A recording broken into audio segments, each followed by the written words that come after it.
Aku menghabiskan 10 tahun untuk membencinya, tetapi menghabiskan hampir sepanjang sisa hidupku untuk mencintainya. Aku bebas darinya karena kematian, tapi aku tak pernah bisa bebas dari cintanya yang begitu tulus. Aku membencinya.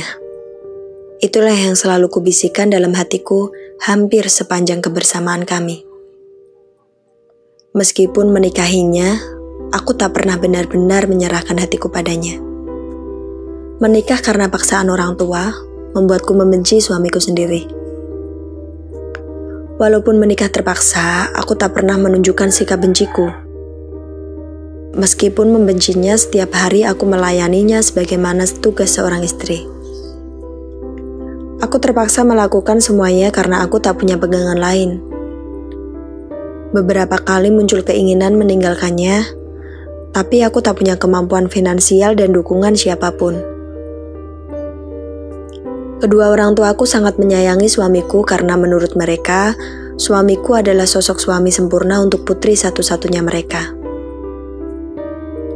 Ketika menikah, aku menjadi istri yang teramat manja. Kulakukan segala hal sesuka hatiku.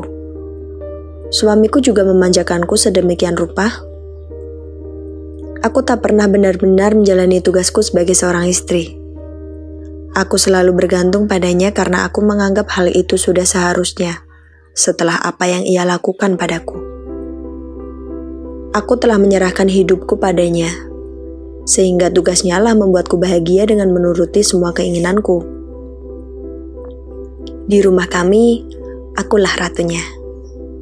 Tak ada seorang pun yang berani melawan.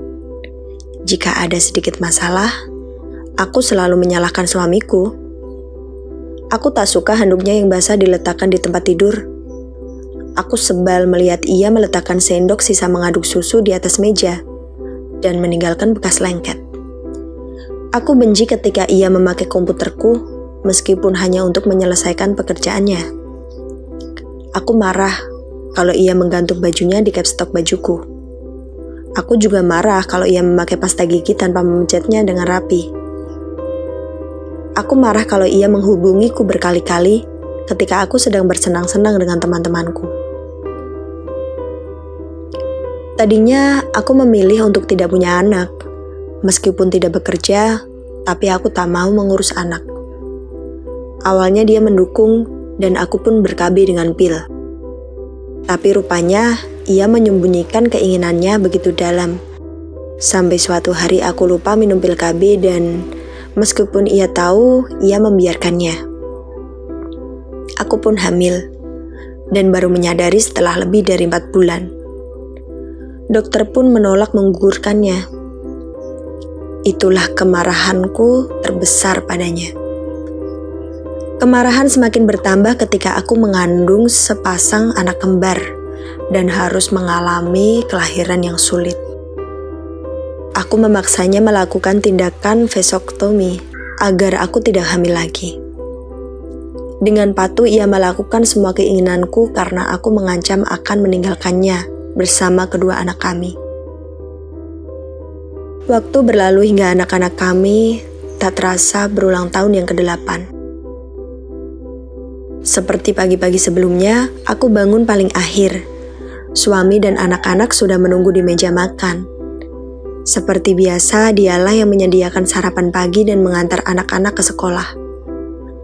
Hari itu, ia mengingatkan kalau hari itu adalah peringatan ulang tahun ibuku. Aku hanya menjawab dengan anggukan tanpa mempedulikan kata-katanya yang mengingatkan peristiwa tahun sebelumnya. Saat itu aku memilih ke mall dan tidak hadir di acara ibu. Sebelum ke kantor, biasanya suamiku mencium pipi saja dan diikuti anak-anak. Tetapi hari itu ia juga memelukku sehingga anak-anak menggoda ayahnya dengan ribut. Aku berusaha mengelak dan melepaskan pelukannya. Meskipun akhirnya ikut tersenyum bersama anak-anak, ia kembali mencium hingga beberapa kali di depan pintu, seakan-akan berat untuk pergi. Ketika mereka pergi, aku pun memutuskan untuk ke salon. Menghabiskan waktu ke salon adalah hobiku.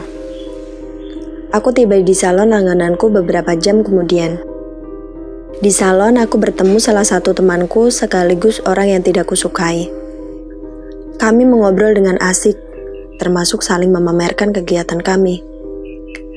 Tiba waktunya aku harus membayar tagihan salon, namun betapa terkejutnya aku ketika menyadari bahwa dompetku tertinggal di rumah.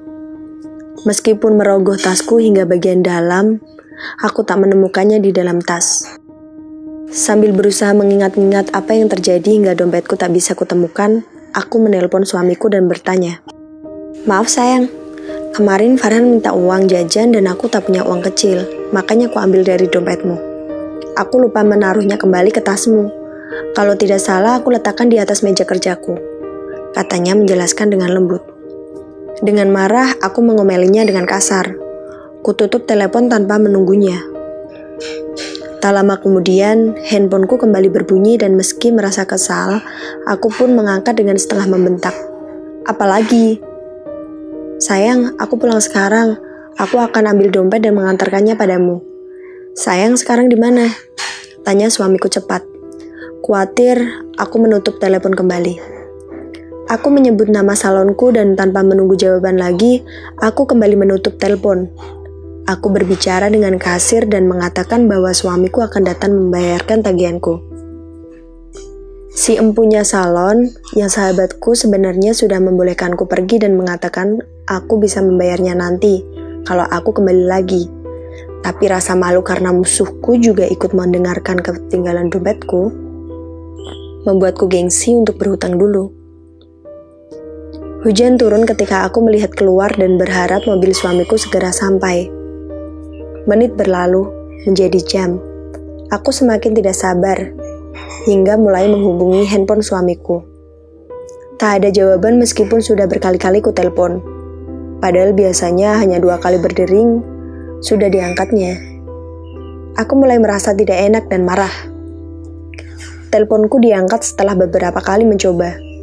Ketika suara bentakanku belum lagi keluar, terdengar suara asing menjawab telepon suamiku. Aku terdiam beberapa saat sebelum suara laki-laki asing itu memperkenalkan diri. "Selamat siang, Ibu. Apakah Ibu istri dari Bapak Armandi?" Kujawab pertanyaan itu segera. Lelaki asing itu ternyata seorang polisi. Ia memberitahu bahwa suamiku mengalami kecelakaan dan saat ini ia sedang dibawa ke rumah sakit kepolisian.